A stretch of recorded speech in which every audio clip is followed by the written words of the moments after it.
are you guys doing? My name is Brian, and in this video we're going to be visiting a bunch of iconic places that have historical relevance to the band, the Smashing Pumpkins. The Smashing Pumpkins happen to be my favorite band of all time. As we know, it's the 30th anniversary of Mellon, Collie, and Infinite Sadness, and we have that great opera show that's happening currently, and I couldn't miss it. I had to travel all the way over here just to witness the album and great orchestra goodness. But yeah, I'm gonna come right back with the first location. This would be the Record Hunt, the store where Billy Corgan used to work in before, you know, the fame took off and whatnot. It is a complete ghost town here, so it's a little strange. I feel like every store that I'm seeing here is abandoned. But according to a couple of interviews that I've saw online, this location right here, 5951, which is the apparent location of Record Hunt, where Billy Corgan used to work at in the 80s. It's also the location where he would eventually meet up with James Ehop. Pretty sure this is where they met also. It sucks that we can't really go inside and there's no like opening or holes that I can put the camera in to take a quick look inside of it, but yeah, this is it. The fourth location, which is the iconic Chicago 21 Club, which, if you know, it's the first show that the Pumpkins played in was in this very club. The show that they played took place in July 9, 1988, and they played 3 songs: Lock Me Up, Bleed, and Screamin'. And those are the 3 known songs that they played, but I'm sure there was more music out there. But yeah, I'm surprised it's still here standing. I heard they were going to repurpose this area for something else, but I don't think they've gone through with those plans yet. So it looks like this is the location of the Avalon nightclub that of course shut down like late 1990.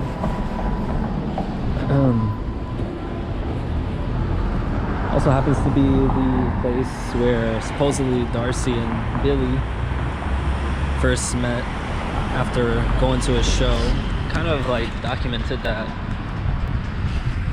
Billy Corgan and Darcy met each other here in what was formerly known as the Avalon nightclub, 1988. See, there's still the design door still here. It's obviously not repurposed, and it's like a completely different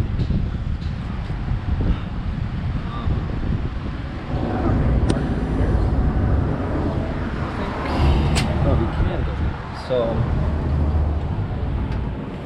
this would have been the entrance to the nightclub,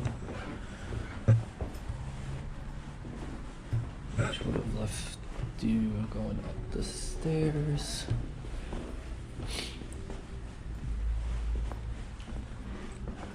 I think this is as far as I go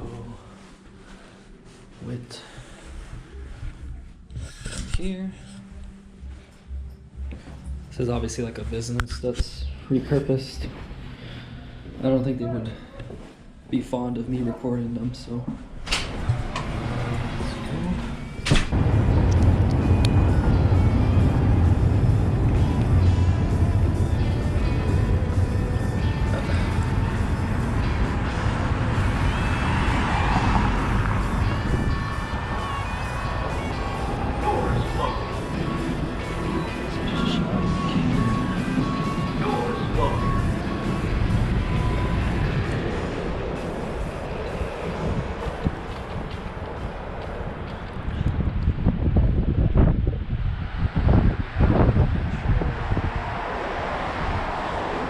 to many great pumpkin shows.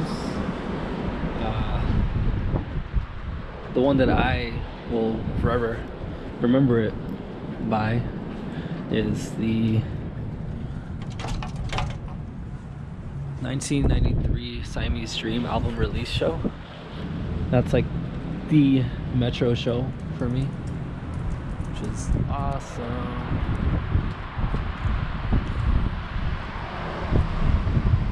Sadly, while I'm here in Chicago, there's no shows that are going to be playing in time for me to check it out before I have to head back out.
Okay, so we made it to the next location, which is the famous Roselle Music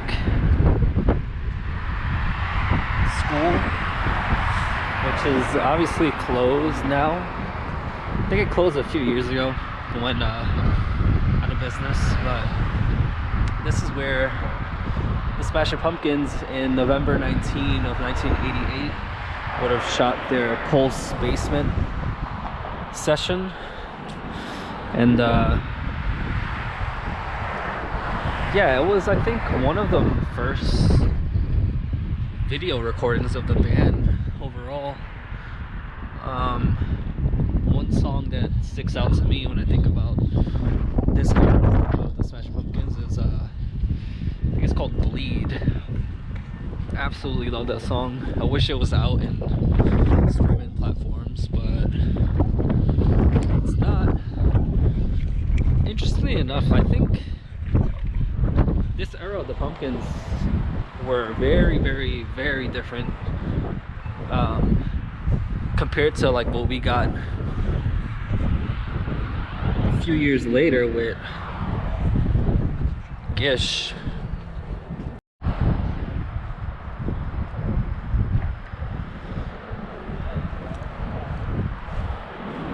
So this is the famous Gish apartment.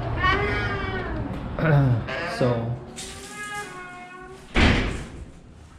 it was here where Billy Corgan had an apartment rented out and ended up writing some of the most iconic Pumpkin songs to have come out. Mainly the Gish songs were written here, if I'm not mistaken. And then I know Luna was also written here, which ended up being in Siamese Dream. Yeah, I don't think I can go any further.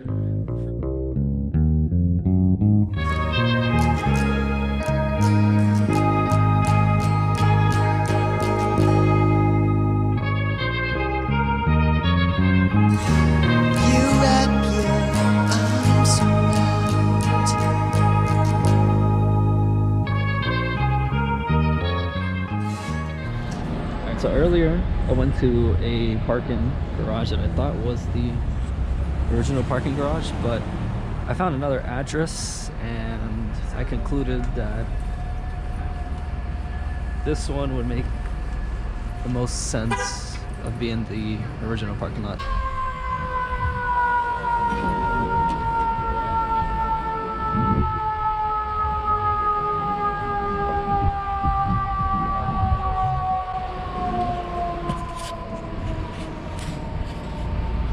So you would, I guess, walk through here, and this gate, I guess, used to be lifted up. And I think in the video, you see one of those gray little pillar things. I'll try to zoom up.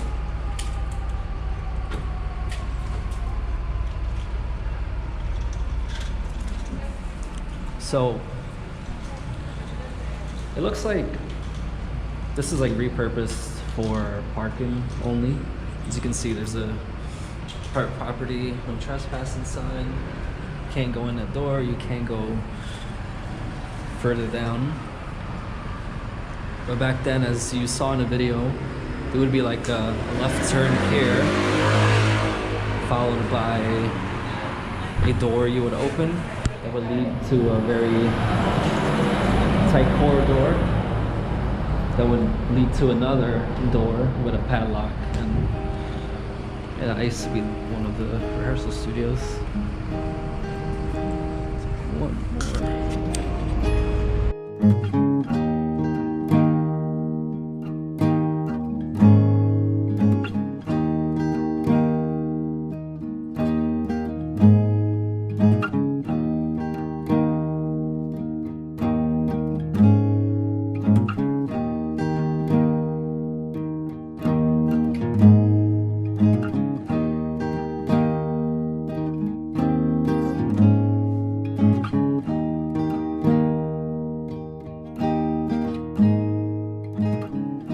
Across the street, get a closer look. It's obviously not Tower Records anymore, but it's a whole new different store. It's actually not even related to music. It's now America's Best Contacts and Eyeglasses. But this was the building.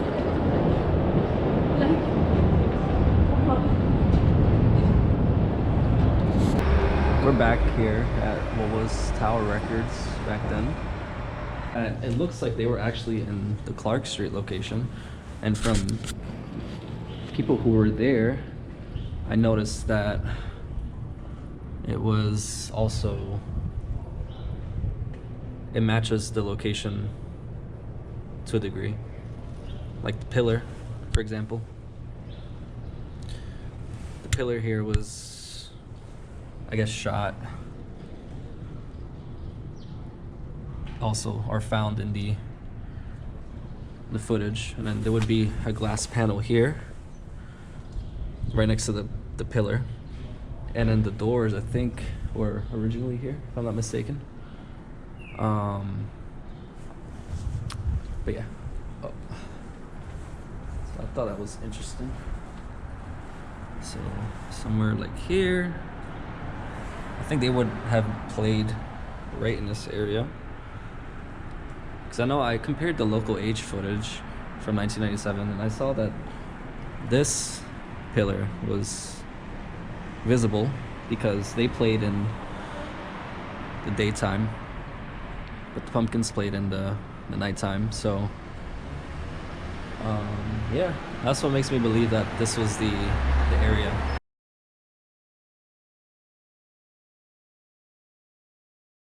They played in Clark Street, and I think this was the same exact location, just judging from the structural pillar right here.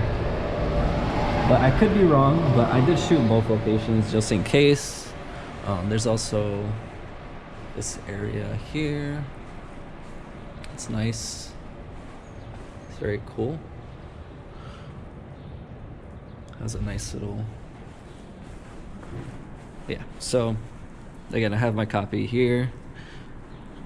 Sammy's Dream. This was for the midnight release acoustic set that they played around like 11 p.m. Let's take a good look outside. Oh, there's also some more footage here. And I love how they just kept the structure intact. They never thought about taken it down. They kept it pretty much the same. They just changed like the stores, and I think this is an apartment also, an apartment complex, if I'm not mistaken. And it's also a middle school or a elementary, kindergarten, preschool, which I will not be showing the room up there because there are kids and I don't want to invade the privacy of the children there.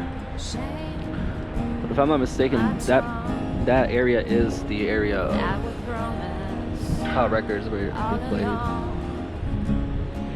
Pretty sure. So again, here's my copy of Siamese Dream.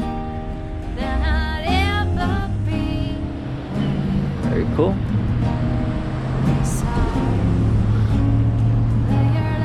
Tower Records. So we are here at the Sadlands house. This is the house where Billy Corgan wrote a lot of the early demos for Mellon, Collie. There's also some demos from like The Door, like some of those albums. Yeah, it's a very cool house design wise. Has like this like Victorian design. And I think it is this house also where Stumbleline was recorded and actually used for the final track in Melancholy and Infinite Sadness. Yeah. Very, very cool. Very, very, very, very cool architecture.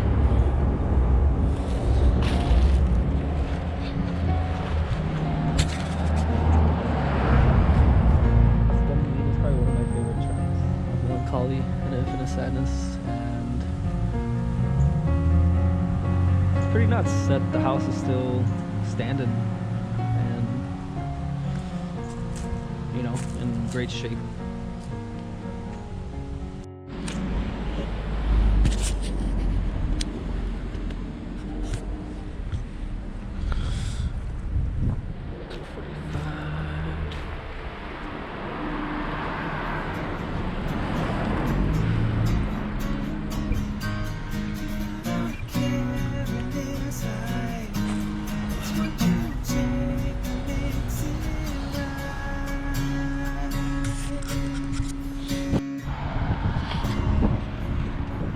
So again, this is Pumpkin Land. This is the Altair, nice little zoomed out shot.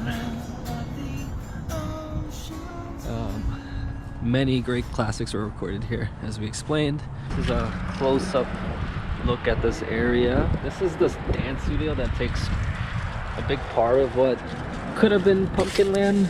Honestly, I have a feeling that this dance studio partly was connected to Pumpkin Land. You see like the similar brick design wall. There's also like an interesting pole design in the middle that you can see throughout like a lot of the 666 tapes that show the Pumpkins recorded in Pumpkin Land, which is pretty cool. Makes you wonder if like maybe some of this now dance studio is part of or was once part of Pumpkin Land.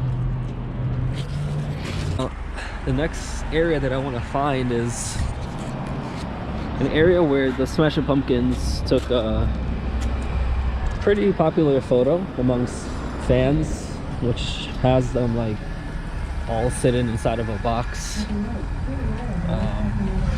Can't really see shit in there.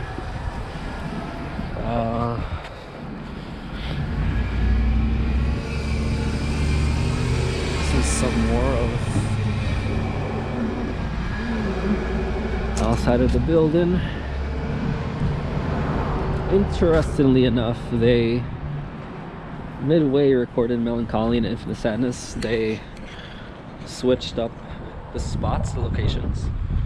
So they went from here to Pumpkinland to Chicago Recording Studio, and I think it was because of the limitations of tracking with Flood. Not being a big fan of having to separate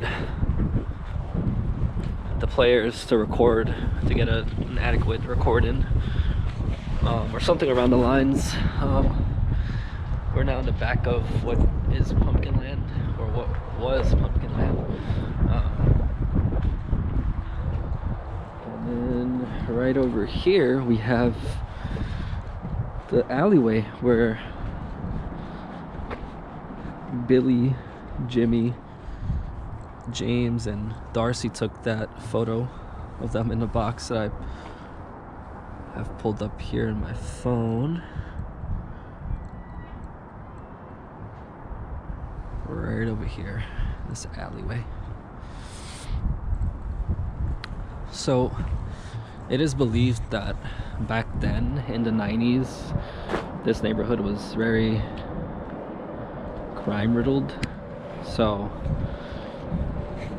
I don't want to talk too loudly because I don't know if there's anything around here that's still dangerous, but there was a lot of like Latin King and some other gangs that were around that I think hilariously enough Jimmy acknowledged in an interview, and he stated that the band were familiar with the crime riddled location they were in, but they said that they were never messed with by any gangs or anything.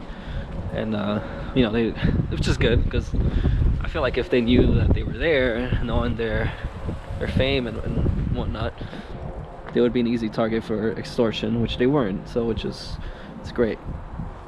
But yeah, Pumpkinland, very iconic place in Chicago, home of Melancholy. And all right, so the first location in our bucket list is the Chicago Recording Company, which is now defunct.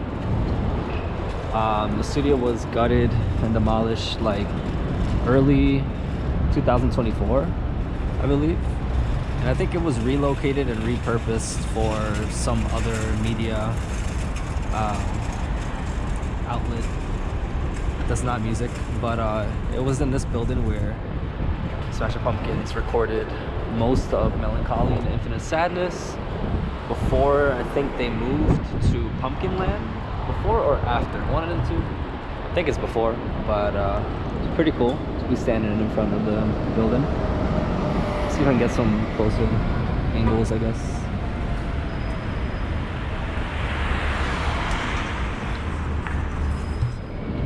So again, this is where the Smashing Pumpkins recorded most of Melancholy, Infinite Sadness, and it's kind of sad to see a building with a lot of history.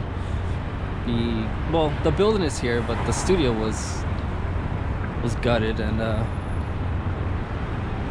yeah, I mean, you can't really go in here anymore, but this is what's left of it. Downstairs right there, upper floor, you can see.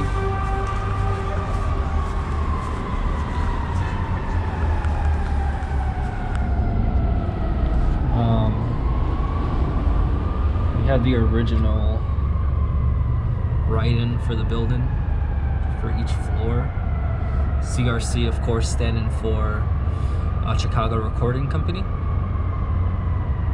I wonder what studio they recorded in specifically. If I find out after the recording, I'll definitely plop it in there. But it's pretty cool. I mean, piece of history, you know.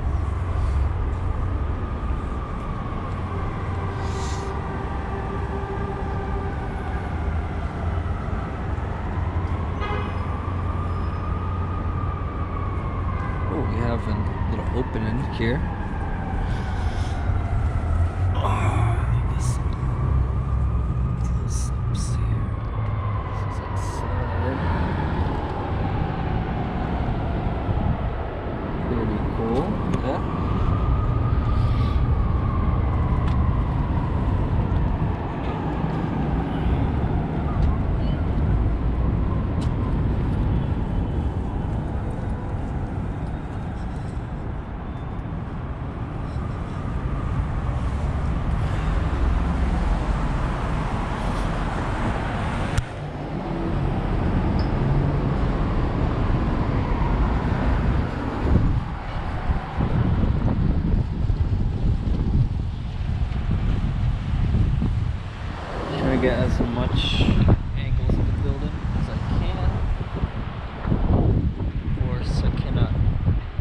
building, so it's gonna be trespassing. Still pretty cool to soak in just the building in itself and just knowing the history that took place in this building. And aside of the Smashing Pumpkins, there were many other artists who recorded here. We had Michael Jackson. We have even more modern artists like Rihanna recorded here. Oh, that doesn't look very safe, but yeah, Chicago Recording Company. I almost wish I could just like walk in here, you know, like if there was a doorknob, I can just.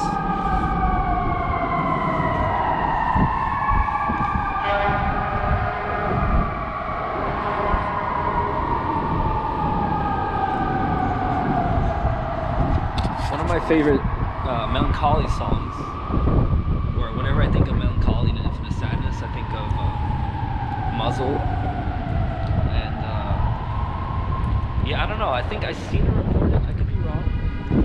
No, it was Through the Eyes of Ruby, I'm pretty sure. I have to double check, but it was Through the Eyes of Ruby where I remember seeing footage of them demoing the song in the studio.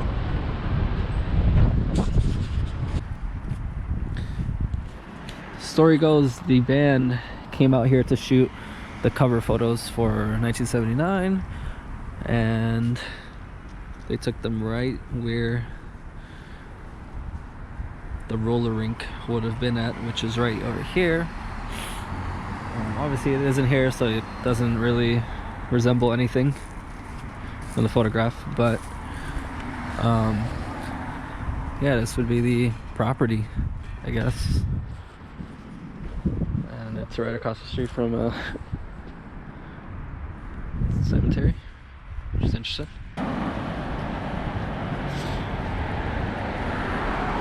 So it's interesting to me that the Rainbow roller rink was supposedly across the street from this cemetery, which is kind of grim. But oh, another note.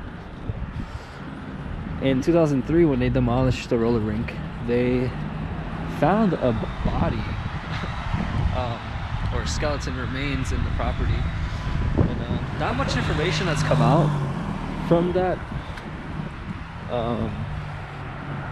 If there is more information and I find more information, I'll definitely plant it on the video. But yeah, if you wanted to just, I guess, get some sort of nostalgia walking by, then Clark Street and Lawrence is where they took the 1979 photograph.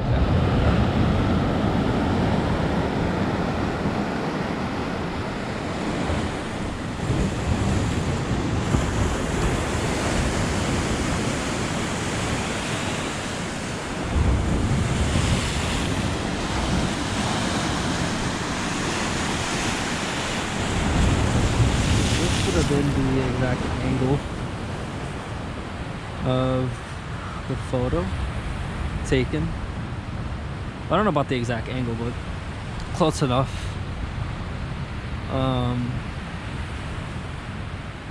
Yeah, surreal seeing it in person. And again, it's even more surreal that I'm not freezing my ass off right here by the water compared to being in the city.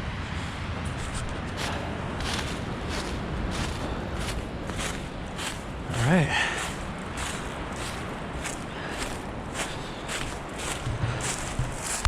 We made it to the top. I figure since we're already here, we might as well just give it a try.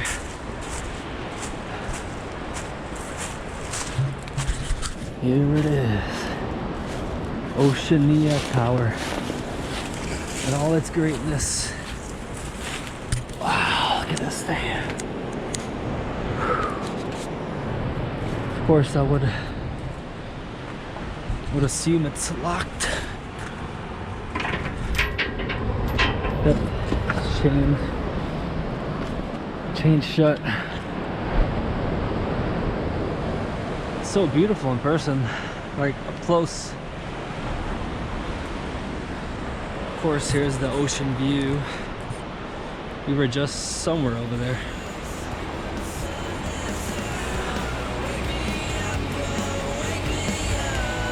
Beautiful.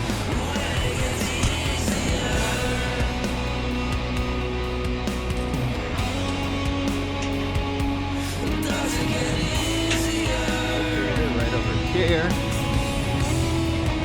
It does look like it's a little washed out, but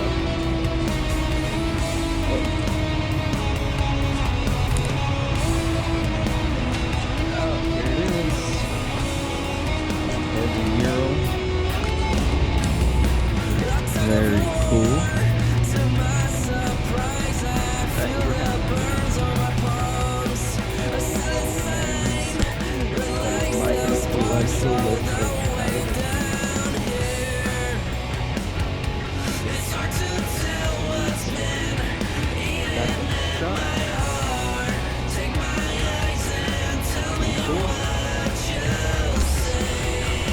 Alright, let's head up to the next location.